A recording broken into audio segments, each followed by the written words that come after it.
प्रधानमंत्री नरेंद्र मोदी की अध्यक्षता में हुई मंत्रिमंडल की बैठक में लिए गए कई अहम फैसले।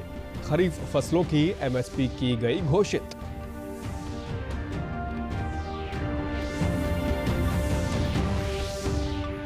केंद्रीय कृषि मंत्री नरेंद्र सिंह तोमर ने कहा, नए कृषि कानूनों पर वार्ता के लिए हर समय तैयार है केंद्र सरकार।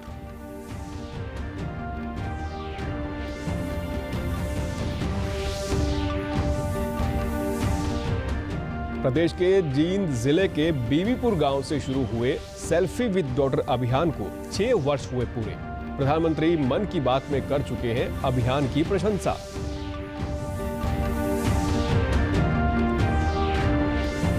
और पंचतत्व में विलीन हुई प्रदेश की पूर्व कैबिनेट मंत्री डॉक्टर कमला वर्मा। राजनीतिक दलों ने उनके निधन को समाज के लिए अपूर्णीय क्षति बताया। नमस्कार, मैं सुरेंद्र कुमार। अब समाचार विस्तार से। प्रधानमंत्री नरेंद्र मोदी की अध्यक्षता में कैबिनेट की बैठक हुई, जिसमें 3 अहम फैसले हुए हैं।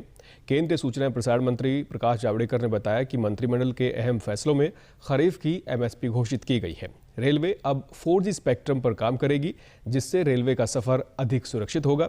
साथ ही सरकार ने नियमों के लिए किसानों के लिए एक बड़ी राहत देते हुए यूरिया को लेकर भी अहम फैसला किया है। रेलवे यातायात ज्यादा सुरक्षित करने के लिए 4G स्पेक्ट्रम का रेलवे को ज्यादा आवंटन किया गया है। अभी तक रेलवे 2G स्पेक्ट्रम का उपयोग करती थी। अब 5 मेगाहर्ट्ज स्पेक्ट्रम, ये 700 मेगाहर्ट्ज के बैंड में दिया जाएगा, तो बहुत ही उनके संचार व्यवस्था में और उनकी सुरक्षा, उसके कारण ये बहुत फर्क पड़ेगा। केंद्रीय कृषि मंत्री नरेंद्र सिंह तोमर ने मंत्रिमंडल समूह में किसानों के हित में लिए गए फैसलों के बारे में बताया कि विगत 7 सालों में लगातार कृषि के क्षेत्र में एक के बाद एक अनेक फैसले हुए हैं, जिससे किसान की आमदनी बढ़े। इन फैसलों में फसल की लागत पर 50% से ज्यादा एमएसपी की घोषणा की जाती है। वहीं पिछले साल के मुकाबले गेहूं की ज्यादा खरीद की गई है। प्रधानमंत्री नरेंद्र मोदी जी के नेतृत्व में विगत 7 वर्षों में लगातार कृषि के क्षेत्र में एक के बाद एक अनेक ऐसे निर्णय हुए, किसान महंगी फसलों की ओर आकर्षित हो, किसान के घर में खुशहाली आए और खेती फायदे का सौदा बने। इस दिशा में लगातार प्रयत्न हुए। केंद्रीय कृषि मंत्री नरेंद्र सिंह तोमर ने कहा है कि 3 नए कृषि कानूनों पर गतिरोध को समाप्त करने के लिए केंद्र सरकार किसानों के साथ बातचीत के लिए हर समय तैयार है। इससे पहले भी 11 दौर की वार्ता हो चुकी है। कृषि मंत्री ने कहा कि सरकार किसानों के हित के लिए प्रतिबद्ध है और उनका सम्मान करती है। उन्होंने कहा कि कोई भी ये बताने को तैयार नहीं है कि इन कानूनों का कौन सा प्रावधान आपको किसानों के विपरीत लगता है, लेकिन इसका जवाब किसी ने नहीं दिया। उन्होंने कहा कि प्रावधान में आपत्ति को तर्क के साथ बताया गया तो हम उसका समाधान करेंगे। कि प्रधानमंत्री मोदी जी की सरकार की प्रतिबद्धता किसानों के साथ थी, है और आने वाले कल में रहेगी। गत 7 वर्षों में किसान की आमदनी को बढ़ाने के लिए, खेती को समृद्ध करने के लिए जो निर्णय मोदी सरकार ने किए हैं, वो अपने आप में अभूतपूर्व हैं, ऐतिहासिक हैं। उसका खंडन कोई भी करने की स्थिति में नहीं है। कृषि कानून देश की सभी राजनीतिक पार्टियां लाना चाहती थीं, लेकिन वो हिम्मत नहीं कर पाए। मोदी सरकार ने किसानों के हित में ये बड़ा कदम उठाया और रिफॉर्म किया। उसका फायदा भी देश भर में अनेक स्थानों पर किसानों को मिला। कृषि मंत्री ने कहा कि सरकार ने इन कानूनों को 1.5 साल तक स्थगित कर कमेटी बनाकर इस पर विस्तार से चर्चा करने का प्रस्ताव भी दिया, पर इसे भी स्वीकार नहीं किया गया, जो कि दुर्भाग्यपूर्ण है। जब किसान चर्चा करना चाहेंगे, भारत सरकार तैयार चर्चा के लिए रहेगी, लेकिन हमने बार बार कहा है कि प्रावधान में आपत्ति है, वो आपत्ति तर्क के साथ आप बताइए, हम ससम्मान सुनेंगे भी और उसका निराकरण भी करेंगे।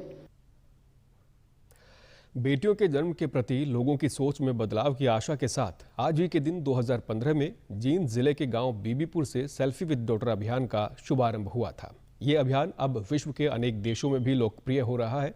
प्रधानमंत्री नरेंद्र मोदी ने भी मन की बात कार्यक्रम में इसका जिक्र किया तो इस अभियान को और गति मिली। आज इस अभियान को 6 वर्ष पूरे होने पर नेपाल में वेबिनार के माध्यम से कार्यक्रम का आयोजन किया गया। कार्यक्रम में भारत की ओर से केंद्रीय मंत्री राव इंद्रजीत सिंह ने भी शिरकत कर इस अभियान की प्रशंसा की है। इस अभियान को न केवल देश तक बढ़ाया है बल्कि इंटरनेशनल बनाया है, और जो हमारे साथ इस अभियान के अंदर नेपाल के सभी महानुभाव जुड़े हैं, माता जी हो, चाहे सोशल वेलफेयर वर्कर्स हो या नेपाल सरकार के हो, उन सभी का मैं स्वागत करना चाहता हूं। इस अभियान को शुरू करने वाले सुनील जागला ने बताया कि इस अभियान के आरंभ होने से बहुत बदलाव देखने को मिले हैं। अब घर में बेटी के जन्म होने पर माता पिता केक काटकर बेटी का जन्मदिन मनाते हैं। लड़कियों की शिक्षा के प्रति भी ध्यान दिया जाने लगा है। हम अब 2021 में बात कर रहे हैं कि लड़कियों के चेहरे पर स्थायी मुस्कान आनी चाहिए, और लड़कियों के चेहरे पर स्थायी मुस्कान तब आएगी जब उनको उनकी शिक्षा का अधिकार होगा, उनका स्वास्थ्य सही होगा, उनको उनके राजनीतिक अधिकार मिलेंगे। आज सेल्फी विद डॉटर डे है और मैं इस अभियान का हिस्सा हूँ। 6 साल इस अभियान को पूरे हो गए हैं। मुझे बहुत खुशी है कि मैं सुनील जागलान सर से इस मुहिम से शुरू से जुड़ी हुई हूँ। आज सेल्फी विद डॉटर दिवस है। आज के दिन ही सेल्फी विद डॉटर दिवस शुरू हुआ था ये अभियान, और इससे बहुत ही प्रभाव पड़ा है। हमारे गांव की लड़कियां बहुत दूर तक पहुंच चुकी है। पढ़ाई यहाँ की लड़कियां बहुत अच्छे से अपने मुकाम को हासिल कर रही है, और माता पिता की सोच पर भी बहुत अच्छा प्रभाव पड़ा है। सेल्फी विद डॉटर डे है, इस आज से ही यह अभियान शुरू हुआ है। इस अभियान के चलते लड़कियों ने अपने सपनों को पूरा किया। आज सेल्फी विद डॉटर डे है। जब मेरे पापा ने मेरे साथ सेल्फी ली तभी ये अभियान शुरू हुआ। सबको अपनी बेटियों के साथ सेल्फी खींच के पोस्ट करनी चाहिए और अपनी बेटियों को पढ़ाना चाहिए।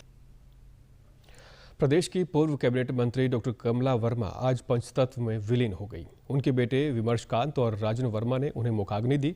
93 वर्षीय डॉक्टर वर्मा 34 दिनों से अस्पताल में थी। डॉक्टर वर्मा 3 बार प्रदेश में कैबिनेट मंत्री रहीं। वो पूर्व प्रधानमंत्री अटल बिहारी वाजपेयी, लाल कृष्ण आडवाणी सहित कई वरिष्ठ नेताओं के साथ कार्य कर चुकी थीं। शिक्षा मंत्री कंवरपाल गुर्जर, भाजपा प्रदेश अध्यक्ष ओम प्रकाश धनखड़ ने कहा कि उनका निधन समाज के लिए अपूरणीय क्षति है।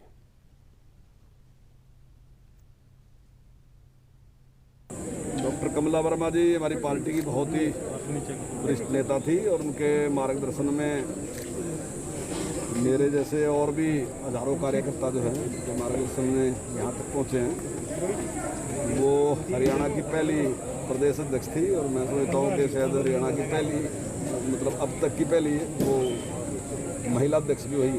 उनके मार्गदर्शन में पार्टी ने बहुत तरक्की की।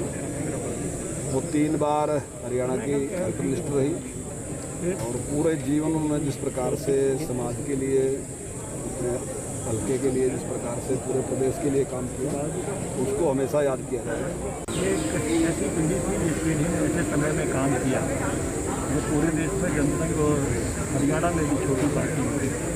भारतीय जनता पार्टी यहाँ पर किसी न किसी का सहयोगी दल बन के काम करने लगा। वाजपेयी जी की सरकार आई थी तो भी बहुत सारे दलों के साथ 27-28 दलों के साथ इकट्ठे होकर आई थी, लेकिन उन्होंने अपने ही समय में उस अवसर को देखा। करनाल से सांसद संजय भाटिया ने बताया कि पिछले दिनों प्रधानमंत्री मोदी ने उनसे ऑनलाइन वार्तालाप के दौरान कहा था कि आज भी डॉक्टर कमला वर्मा की आवाज में काफी दम है। उत्तर में उन्होंने कहा कि बहन भी तो आपकी ही हूं। सीनियर वर्कर्स के साथ हरियाणा के अंदर बात की माननीय प्रधानमंत्री, और उन्होंने कहा कि आज भी मेरी बहन की आवाज़ कड़क है आयु के इस पड़ाव में। तो उन्होंने बोला कि बहन किसकी हूँ, बहन नरेंद्र मोदी क्यों, उनका इतना स्नेह उनके साथ, क्योंकि हमारे प्रभारी रहे माननीय नरेंद्र मोदी जी, तो एक एक कार्यकर्ता के साथ उनका व्यक्तिगत संबंध था और कमला वर्मा जी के लिए तो बहुत ज़्यादा उनका स्नेह था। शायद अपनी मृत्यु की अनुभूति हो चुकी थी। कल लोग बार बार कहने लगे कि राजन मुझे अब जाने दो, देख सामने सुषमा खड़ी हुई है, वो मुझे लेने आई है। लिटरली उन्होंने बार बार ऐसे कहा। हमने कहा जी कि अभी वो आपसे सिर्फ मिलने आई है, अभी आपके जाने का समय नहीं है, आप रिकवर कर रहे हो, बड़ी जल्दी आप ठीक होके बच्चों के पास घर जाओगे। माता जी का बहुत लंबा सामाजिक और राजनीतिक जीवन रहा है और पूरे हरियाणा में ही नहीं बल्कि पूरे भारत में भारतीय जनता पार्टी के एक शीर्ष नेता के रूप में उन्होंने अपने जीवन के बहुत वर्ष बिताए। डीडी न्यूज़ हरियाणा पर देश और प्रदेश से जुड़ी खबरों को विस्तार से जानने के लिए आप हमारे साथ फेसबुक, ट्विटर और यूट्यूब के माध्यम से भी जुड़ सकते हैं। हमसे जुड़ने के लिए आप हमारे सोशल मीडिया हैंडल को भी फॉलो कर सकते हैं। अब आप अपने मोबाइल फ़ोन से QR कोड स्कैन कर हमारे यूट्यूब चैनल पर सीधे पहुंच सकते हैं। देश में कोरोना संक्रमण के दैनिक मामलों में लगातार गिरावट दर्ज की जा रही है। देश में आज दूसरे दिन भी 1 लाख से कम नए दैनिक मामले सामने आए। पिछले 24 घंटों में देश भर में 92,000 के करीब नए मामले सामने आए हैं। वहीं 1,62,000 से अधिक मरीज अपना उपचार करवाकर स्वस्थ हुए हैं। अब देश में रिकवरी रेट बढ़कर 94.55% हो गया है। प्रदेश में भी अब तक कोरोना टीके की 61,07,000 से अधिक खुराक दी जा चुकी है। रिकवरी दर बढ़कर 97.86% हो गई है। प्रदेश में कोविड के सक्रिय मामलों की संख्या घटकर लगभग 7,000 रह गई है। प्रदेश सरकार द्वारा कोरोना संक्रमण के प्रसार को रोकने के लिए शुरू की गई सामान्य स्वास्थ्य जांच योजना को सबसे पहले पूरा कर भिवानी ने पहला स्थान प्राप्त किया है। इसके तहत जिले के हर घर में स्क्रीनिंग की गई ताकि समय रहते कोरोना के लक्षणों का पता चले और टेस्टिंग कर पॉजिटिव मिलने पर जल्द उपचार किया जा सके। उपायुक्त जयवीर सिंह आर्य ने आशा वर्कर्स, आंगनबाड़ी वर्कर्स व ग्राम पंचायत के प्रतिनिधियों को शामिल कर 284 टीमों का गठन किया। उपायुक्त ने बताया कि इन टीमों ने 31 मई तक जिले में कुल 12,21,223 लोगों की स्क्रीनिंग की। इनमें से लगभग 12,000 लोग संदिग्ध मिले और कोरोना जांच में 306 लोग संक्रमित मिले। उन्होंने बताया कि जिले में अब लगभग 380 सक्रिय मरीज हैं। उन्होंने उम्मीद जताई है कि आने वाले सप्ताह में भिवानी जिले में सक्रिय मामलों की संख्या और कम हो जाएगी।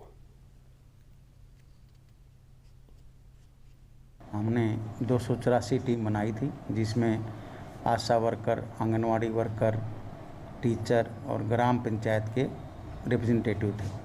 तो ये 284 टीम घर घर पर गई और सभी उस घर में जाके सभी व्यक्तियों से इन्होंने संपर्क किया और जो भी सस्पेक्टेड था, जिसका खांसी, बुखार, फीवर था, तो उसको आइडेंटिफाई किया। प्रधानमंत्री गरीब कल्याण अन्न योजना के तहत अब जरूरतमंद परिवारों को नवंबर तक निःशुल्क राशन दिया जाएगा। पहले ये योजना मई और जून माह के लिए शुरू की गई थी। इस योजना के तहत गरीब परिवारों को प्रति व्यक्ति 5 किलो राशन निःशुल्क मुहैया करवाया जा रहा है। खाद्य एवं आपूर्ति विभाग के अधिकारी ने बताया कि नूंह जिले में लगभग 1.5 लाख परिवार इस योजना का लाभ उठा रहे हैं। राशन डिपो संचालक ने बताया कि राशन वितरण के दौरान मास्क, सोशल डिस्टेंसिंग तथा सैनिटाइजर इत्यादि का उपयोग किया जा रहा है। नवंबर तक गरीब बीपी बेनिफिशरीज को 5 किलो प्रति यूनिट के हिसाब से फ्री गेहूँ देने का घोषणा की गई है। अभी इस बारे में मुख्यालय से हमें कोई लेटर प्राप्त नहीं हुआ है। जैसे हमें ये पत्र प्राप्त होता है उसी अनुसार हम इस पर कार्रवाई करेंगे। PMKG का जो सरकार राशन दे रही है वो एक आदमी का 5 kg यूनिट है, जो एक उसके लिए 5 kg देती है। और जो गुलाबी कार्ड है AAY जिसको बोलते हैं, उसके लिए 35 किलो तो है जो रेगुलर वाला है वो। उसके बाद में जितने उसमें यूनिट हैं 5 किलो के हिसाब से, इस हिसाब से है उसका PMKG का। और PMKG से गरीब लोगों को बहुत ज़्यादा फायदा हो रहा है। राशन लेने आए लाभार्थियों ने बताया कि कोरोना महामारी के समय में इस योजना से उनको बहुत राहत मिली है। राशन मिलने से उनकी परेशानी दूर हुई है। उन्होंने निःशुल्क राशन उपलब्ध करवाने पर सरकार का आभार व्यक्त किया है। जी योजना जो ये सरकार ने चलाई है ये बहुत ही सराहनीय कदम है और ये नवंबर तक जो बढ़ाई है हम गरीबों का इससे बहुत भला हो रहा है और हम सरकार के बहुत बहुत आभारी हैं और बढ़िया अनाज दे रहे हैं और भाई 5 किलो 6 किलो गेहूँ दे रहे हैं और गवर्नमेंट बहुत अच्छा वो कर रही है और हमारा उससे गुजारा हो रहा है और हम उनका शुक्रिया और धन्यवाद करते हैं। बहुत बढ़िया गुजर बसर हो रही है, सरकार की तरफ से बहुत बड़ी स्कीम निकाली है जी, बहुत बढ़िया अपना गुजर बसर हो रही है जी। धंधे तो लॉकडाउन हो गए जी बंद, अब ये से अपना गुजर बसर कर रहे हैं जी। अंत में इस बुलेटिन के मुख्य समाचार एक बार फिर। प्रधानमंत्री नरेंद्र मोदी की अध्यक्षता में हुई मंत्रिमंडल की बैठक में लिए गए कई अहम फैसले। खरीफ फसलों की एमएसपी की गई घोषित।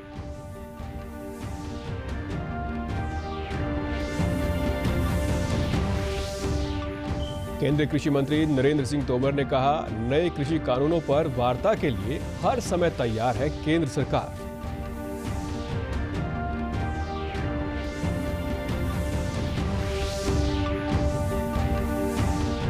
प्रदेश के जींद जिले के बीबीपुर गांव से शुरू हुए सेल्फी विद डॉटर अभियान को 6 वर्ष हुए पूरे। प्रधानमंत्री मन की बात में कर चुके हैं अभियान की प्रशंसा।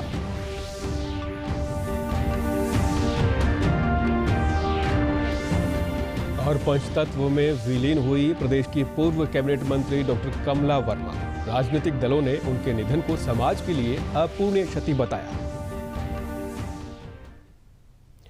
सभी दर्शकों से अपील है कि आप जब भी घर से बाहर निकलें तब मास्क जरूर पहनें, 2 गज की दूरी बनाए रखें और एक नियमित अंतराल पर अपने हाथ धोते रहें। अगर आप पात्र हैं तो टीकाकरण अवश्य करवाएं, तभी आप कोरोना महामारी से बच सकते हैं। आज के बुलेटिन में बस इतना ही। नमस्कार।